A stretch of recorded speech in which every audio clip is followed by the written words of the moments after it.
IEBC lando ni jogo manondikore ka joluto ombulu motelo ne higa mag 2012 pok okawo nonro margi kadho e lony manyasani ondikre manyien nodogo ondikre kendo e kinde IEBC tayo chenro mandiko joluto ombulu masani. Jakom kamati mar bajet od bura malo Samuel Atandi opuoyo okang'no. Kata kamano, Atandi wacho ni mano en achiel kuom lokruoge madito ma ne ogaye mar ODM Raila Odinga ne sundo mondo duol notim kaka achiel kuom yore mag neno ni piny Kenya obedo gi yiero ma oyanga.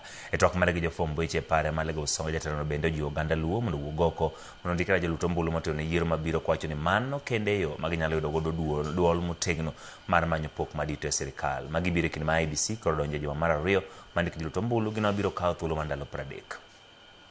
I've said it all along, and even if you look at the history of Raila's statements on IEBC, he complained that the IEBC register was not credible. And I think I want to thank IEBC, the new chairman, who's a youth like me. Mr. Ekethon is almost my age mate. I want to thank him for that determination to clean the voter register.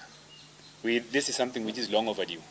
We want that register to be cleaned. There are so many people who are registered as voters, but they don't exist. And this is the reason why we have always been contesting the credibility of the electoral process. So I think what they are doing is something which I fully support. And I want to urge Kenyans to cooperate with them. This is an election where we cannot afford fraud. We cannot afford fraud in this